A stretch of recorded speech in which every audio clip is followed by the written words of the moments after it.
Well, hey guys, today we have a special treat. I'm doing an interview with an author today. We have an author in the house, Dr. Woods Watson, and he's been on staff for 20 years at First West, and he is currently the adult groups pastor. So thank you for coming on. Thank you. Glad to be here. Yeah. So you've actually written 2 books, right. And I think I heard about I'm not sure it's the first or the second one, but I heard about one of them over the summer. I was like, oh my goodness, here's a person on staff here at our church who has written a book. I got to have him on our show. Thank you. And that was, I think it was over the summer, but so it's been a minute since you've had it out, but I'm like still honored to have you here and let's talk about it. So, first, I guess you tell us, your title of your book. It's kind of a longer name. Can you tell us? Yeah, it is. It's Northeast Louisiana, a community of innovations. Yes.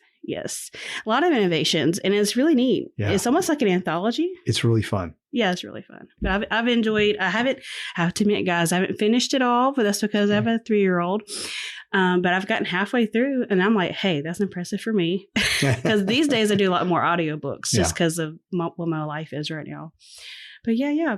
Well, I want it to be a page turner. That is for folks to say, oh, that's interesting. Oh, I want to read more. Oh, that's interesting. I want to read more. Mm-hmm. One of the things we've done in the book, which is just kind of fun, at the very end, there are end notes. Mm-hmm. And what I've done is in each chapter, and of course, there are 20 different stories that we're telling of people that have just done amazing things in innovations and have changed the world. But at the very end are the kind of notes that are full, just juicy information that didn't fit in the chapter. Oh man. But it's kind of like, well, if you go back there and read, it's like, well, I didn't know that, Oh, so it's really kind of fun. Like for instance, the C.E. Woolman, who's the guy that really started Delta Airlines for all practical purposes.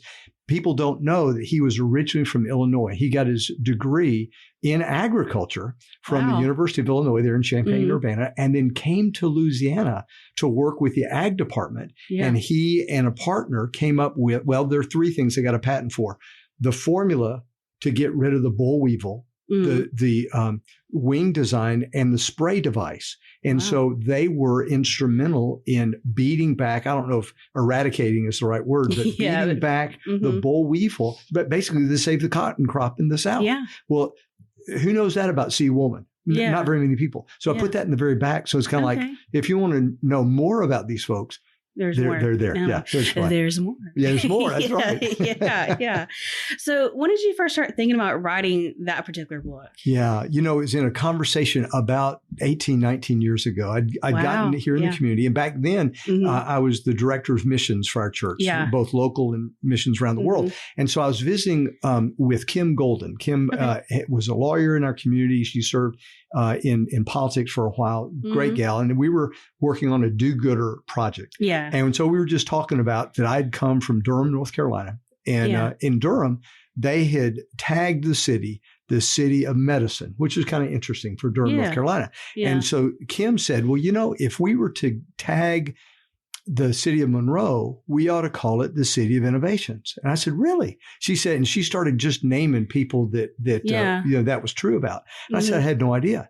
And then fast forward to about 4 years ago, Bob Hammock, who's been around and done amazing things in our community, Bob said almost the same thing. We were talking, and he said we ought to name the community, our community, a community of innovations.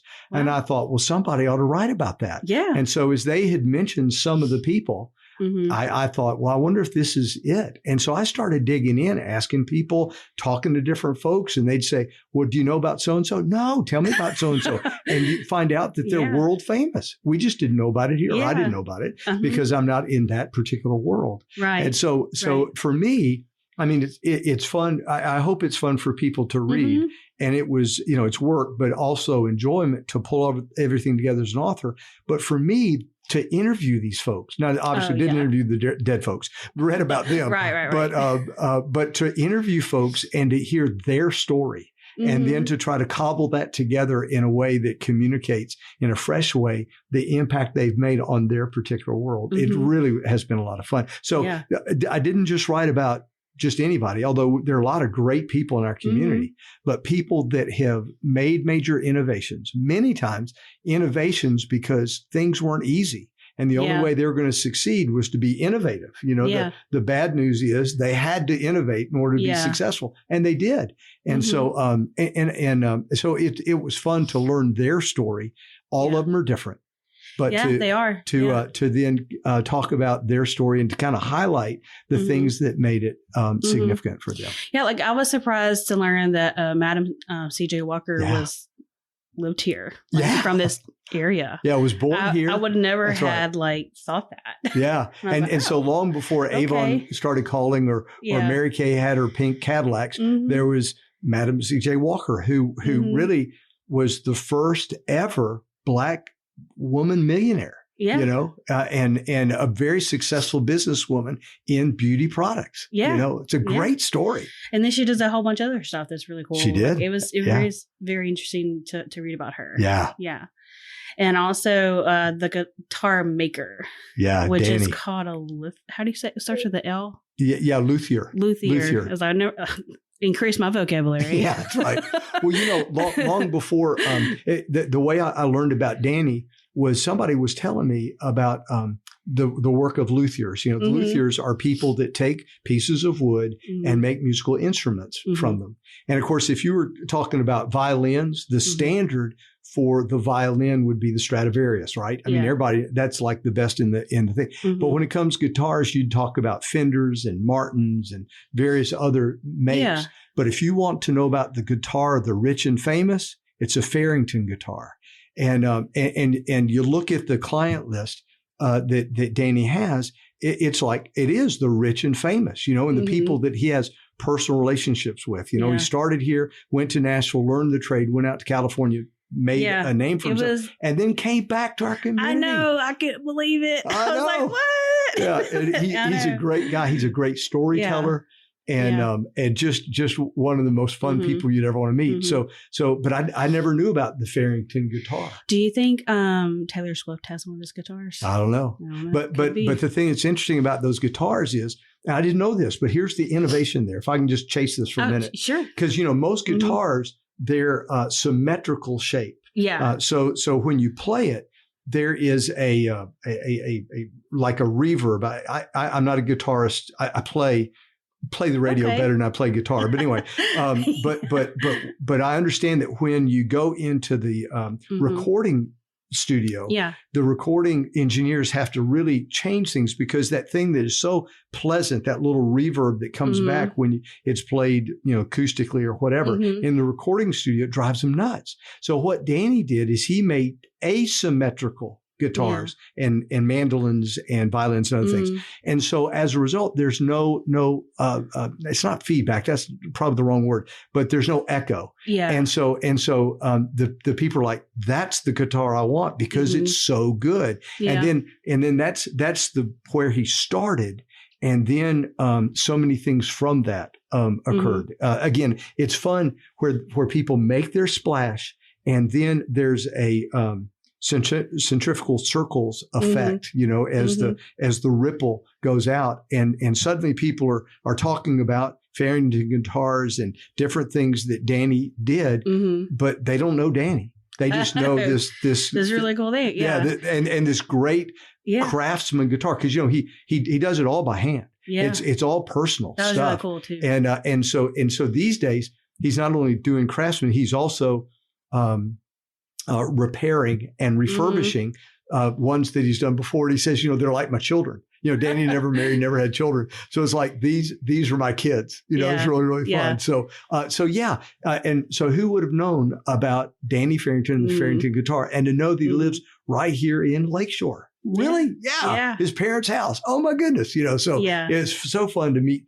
him and many others that were very generous with their time, generous with their access, and allowed me to interview them. And then with every person, after I wrote up the chapter, I submitted it to them, because if I did something wrong or didn't say it right, or in one, I won't mention the name, but in one particular instance, the man that I interviewed and wrote the chapter on, he said, "You use such and such as a source." I said, "Yeah, he had so much to say." He said, but what he said was wrong. And so I went back and rewrote the chapter based on what he had told me. Because the bottom line is I want it to be accurate, and I want it to rightly reflect their life. And so anyway, just so appreciate the generosity of people to give me access, but then also to help me in the process, so that the final project, the final product from the project is something that we can not be proud in a humble way about, but more importantly, we're telling their story, and they feel good about it. And one of the best things was getting the email from Glenn Post after I'd written about CenturyLink, and he said you've done a great job. And so, I want that kind of feedback from people after they read it. I think it's just good to have a compilation of like, oh, here's why, the Twin Cities are great. Yeah. Because some people, don't want to, I don't know, they just want to disregard our little town. I know. And they don't realize the treasure that we have here. We have is a lot a of great great things treasure around here. I feel like, Brian Bindley, he's also at our church. Yeah. His whole show, I feel like, is kind of dedicated to that, to find and let people realize, all the great gems we have here. Well, in fact, let me chase this just for a minute. Back when we started a church in Scottsdale, Arizona, we brought a professor out to speak to a group of pastors. He was from New Jersey. His name was Leonard Sweet. He's written a lot of books. Yeah. He was at the time the president of Drew University, if I remember right. And so he came out and he was speaking to us, and he was talking about he was not only a historian but a futurist. He looked at different trends to talk about what for ministry would be important for the future. And he said this. He said, for the last 20 years, and by the way, this is about almost 30 years ago, he said this, but about 20 years, last 20 years, the place to live, the place everybody wanted to live was the suburbs around the big city. He said, but in the future, the place to live, because of technology and transportation, the place to live is not in the suburbs, but in the county seat town. He said the county seat town would be big enough so that you won't have to worry about needing anything, because you'll have all the resources there because it's the county seat town. But he said you'll have problems like everybody else will, because everybody's got problems. Every community's got problems. But he said when you call to get answers or get fixes, you either know that person or know somebody that knows that person, and so you've got that community feel. It's a great place to raise a family. It is. And especially in our community where you have such a good positive Christian influence, and then just a good community influence in our family or for raising families. It's just a great place. So I was here a couple of years ago, and I've been here 22 years. I was here a couple of years, and I realized this is the county seat town, except we don't have counties, we have parishes. This is the parish seat town that is a great place to live. Yes, we're isolated, but sometimes that's good. Yeah, I know. And especially for innovations, I make this point in the introduction of the book, that we're a long way away from Baton Rouge. Now, you may say, oh, that's bad. Well, it is bad maybe in no sense, but it's also good. I mean, folks around Baton Rouge, they're dependent on the government down in Baton Rouge. The money's flowing. So here, people over the years, they couldn't depend on the folks in Baton Rouge to provide the answers. So they had to come up with their own, hence innovations. And so I think it's really been great for our community to have, again, some of the pinches that have caused people to go, well, to overcome it, we can't, the cavalry's not coming. If we're going to overcome, we've got to make it happen. And we have. Yeah, and we have in a lot of different ways. And it's kind of cool to see that laid out. So definitely agree with that. So how long did this process take for you to because it's 20 different stories. Yeah. So you got to do research and all that kind of stuff. Right. How long did this process take? Well, it winds up, the research and then the writing, I've been busy in church work. Yeah. But when you're not retired. Yeah, that's right. When the world shut down, it gave me opportunity to write. Yeah. And so really, I don't know if, I'd written a book before the pandemic. We'll talk about that, I think, in a few minutes. Okay. But this particular book I wrote during the pandemic. And I had researched, I'd interviewed a lot of folks after things started to open up. I researched and interviewed a few more. Right. And then pulled it all together, worked with the publisher. They were great to work with. And then the final copy. So, So probably 4 years, maybe 5 years, but if you will, maybe 20 years since the idea first came up. It first came up. Yeah. Sparking so. that. Yeah. Man. So which story kind of like surprised you the most? Like as you out of the 20 that you have selected, which one was the most that's surprising? a great question. And really, they say that when you're honest about some things, it may be good for the soul, but bad for the reputation. Mm-hmm. But I'll just be honest about it.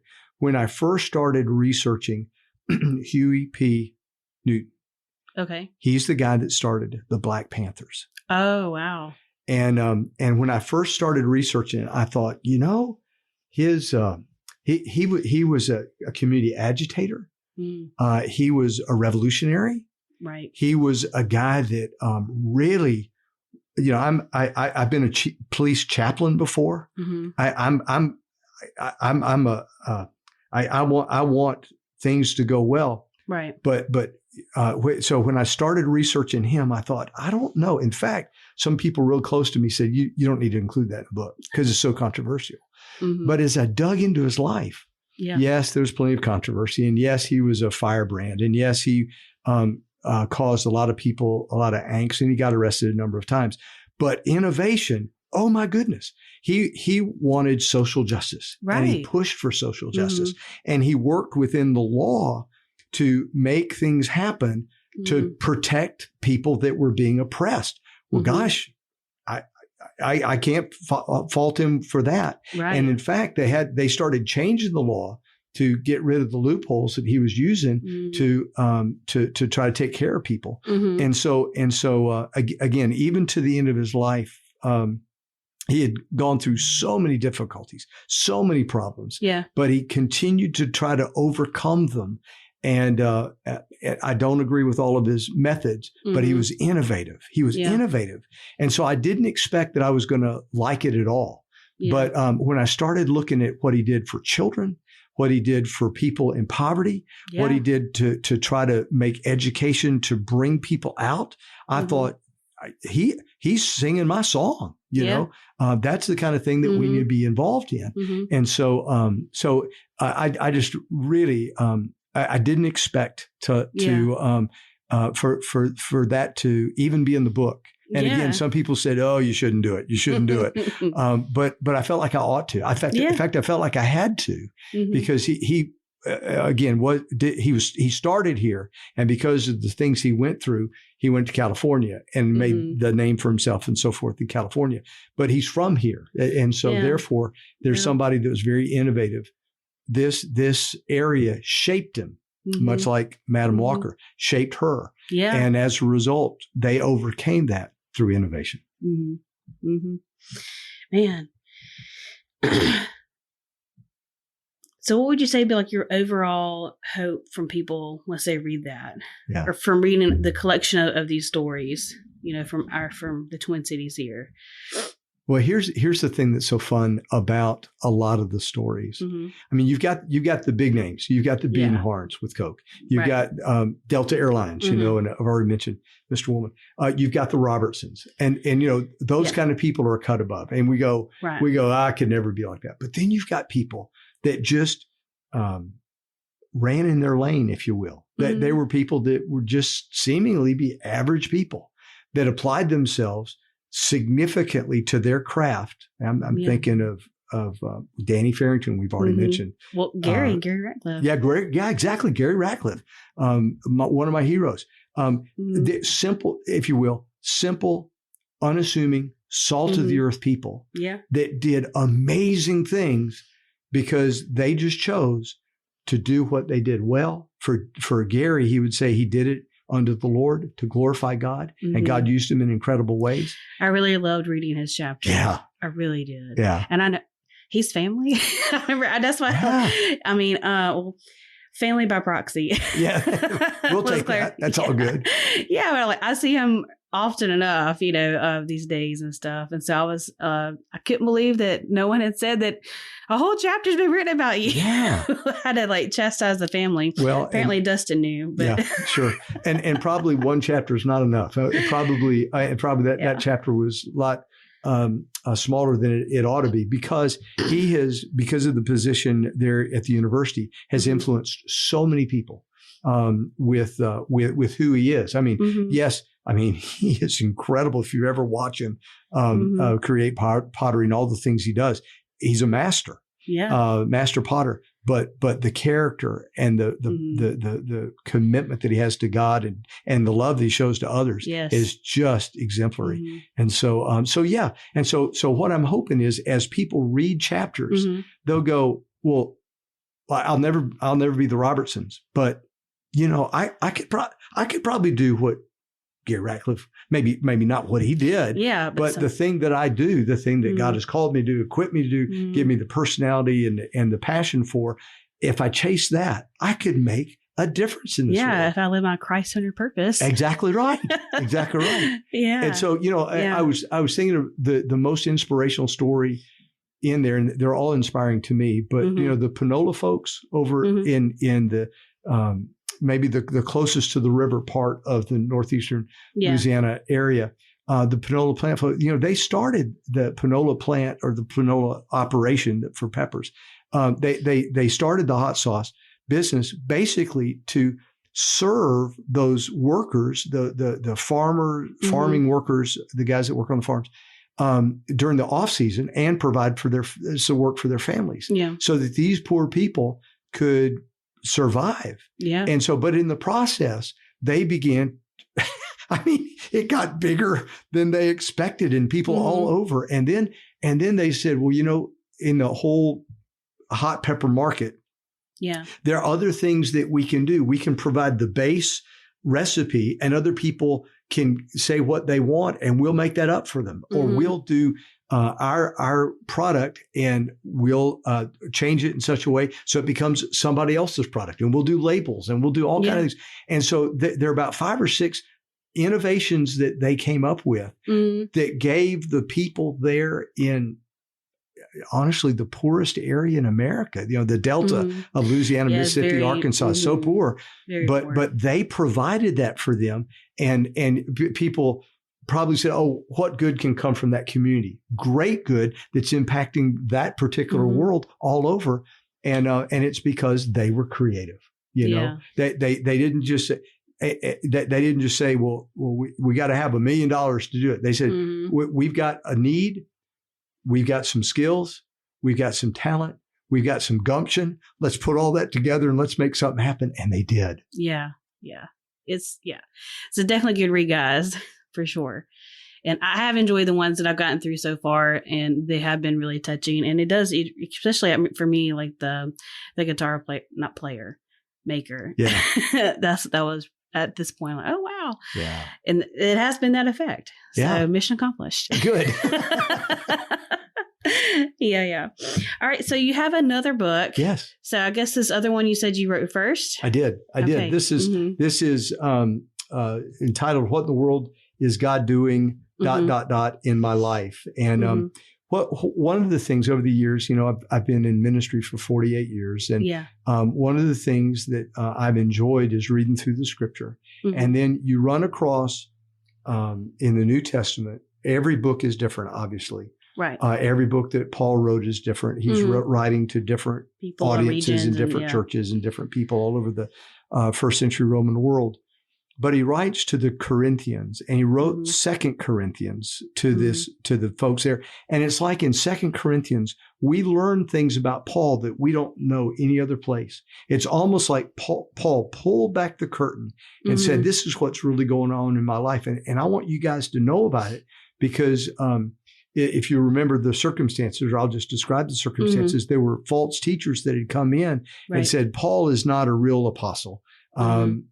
We're the real apostles. We have the truth, and he just doesn't. And so he is fighting not only for the integrity of the gospel, he's fighting for his reputation. And so what he does is he's got to pull back the curtain to say, let me just tell you all the things I've suffered, all the things I've gone through, but God's used that for great purposes. And so what I did is, as I was reading through 2 Corinthians, it dawned on me, look, here's the purpose of God for suffering. And over here, here's another purpose for God for suffering and another purpose. And so what we've done is I've written the book to tell the 10 different purposes for suffering that I found in 2 Corinthians. Yeah. It's a really easy read. I try to do it on purpose. There are a lot of stories. Some are my stories. A lot of them are other people's stories. Some you'd recognize in our church or in our community. But it's an easy read. It's small on purpose because, when you're going through that intense time and you're going through suffering and just going, where in the world is God in this? He's in it in ways that you don't fully understand. And he's got purposes. Yeah. And so I wanted people to be able to read it and go, oh, that's what God's doing here. Oh, this is what, because usually we go through stuff and we don't see it. We just hurt. But then we get through it and God gives us the grace to get through it. And then we begin to see there's a purpose in it. So for instance, the first purpose that I've got is God comforts us in our sufferings. We go through it and God gives us the ability to become. But then the second thing he does is he connects us to other people. And other people that are going through what we're going through, we can say, hey, I know what you're going through. And here's how God got me through it. And they go, that's exactly what I needed. But then sometimes about the time we think we got this all figured out, the third purpose is God confuses us in the purpose. We get to the place and we go, I can't do this on my own. I don't have the ability. I don't have the resources. I don't have the smarts. God, if you don't come through, I'm toast. And then we see God come through and we go, oh, this was designed to humble me, to confuse me and realize I don't have a clue. But God does, and he's working all of it for good. Yeah. Anyway, so it's 10 different principles or 10 different reasons, purposes for suffering. And I'm hoping that God will use this. It's really fun. There's some people that have picked it up and used it as Bible studies. My sister-in-law in Mississippi has done it. One of the people actually wrote me and said, and I think she was just feeling euphoric at the time, but she says the best short book I've ever read. Yeah, because it is pretty short. How many pages is it? I don't know, 100 and... Yeah, about 100 or something. Yeah. Not even that. There. It's like a one day, well, it depends on how much of an avid reader you are, but it could be like a one day read. Yeah, you could if you give yourself a 20-minute devotion time reading scripture and then reading something else, you could read scripture for 10 minutes and then a chapter in about 10 minutes, maybe 15. Yeah. So it's easy to read. Yeah. Awesome. And so that was the first book you wrote, was that one? Yeah, well, unless you want to talk about my dissertation. That was a book. Well. That was a long time ago. And that was a scholarly work about Baptist work in Guadalajara, Mexico. Oh. And that was fun too. Yeah. I got to do on-field research and learn about the neat things God did down in Mexico. So technically this is the second book, not the first. And then the one that we started today would be the third book, not the second. But for all practical purposes, first book. Yeah, because I don't think you can buy a dissertation. Yeah. I have 3 copies. One went to the University of Michigan. That's where all the dissertation goes. I've got the other 2. Mom has a copy, and I've got one on my shelf. Of course, Mom. Yeah, so, that's right. Yeah. Okay, so where can people buy your books? Yeah, Amazon is really the easiest way to do it, and that's the way we set it up so that they could go to Amazon and just look up the and what I've done is I've used the moniker not just Woods Watson but J Woods Watson. I don't know if there's another Woods Watson around, but it's J. Like the letter J stands for Jack. Dad's name was Jack Watson. He was too poor to have a middle name. And so, but my name is Jack Woods Watson, but I've never gone by Jack. But just to set it apart, J Woods Watson, you look it up that way. And then each book is listed. And then just you can get the real cheap one or the one that's a little bit thicker. They're both worth it. They're both worth it. Especially if you're actually from here. I feel like it's something you should have. I think it'll really be fun. And folks have come to me and said, I didn't know this about our area. And that's the thing is people don't know this. Our area is an incredible area, but if people don't know, they just don't know. Yeah. And I think it just kind of builds that pride for our community and kind of makes you want to invest more and see how you can be innovative to that. That's right. Yeah. That's right. Yeah. Man, it's awesome. Well, just thank you so much for coming on our show, on my show today, and for sharing all this and for letting people know about your books. Yeah. Do you plan writing anything more? It's a great question. The answer is always yes. Whatever God gives me time for and the inspiration for. I've got a friend that has written a lot of books, and he helped edit the first one, the one that we were talking about, What in the World is God Doing in My Life? And he said, you always ought to say, this is not my book, but this is my first book, or this is my second book. Always leave the door open for writing many more. And so there was a ethics professor at Southwestern Seminary, and he said he never wrote anything of value before he was 50 years old. And so, and he's wrote then a lot of books since then. Well, I'm a lot older than that. And if God gives me time, I'd love to write more books if it'll be a blessing. And I don't have to write, but writing, good writing is hard work. But it's worth it if it can be a blessing to other people. Awesome. We'll have to be looking out for that. Well, again, thank you for coming out and sharing this with us today. And I really enjoyed having this conversation with you. Thank you. Well, my name is Woods Watson, and this is my story of the middle. You guys have been listening to the Up From Up podcast. I'm Brandy Bostic, your host. And if you want to know anything more about my guests that I have on here, you can check it out on my Patreon account in the show notes below. Well, I want to close by quoting Psalm 40, verse 2. He brought me up from the desolate pit out of the muddy clay and set my feet on a rock, making my steps secure. God did that. Psalm 40, verse 2.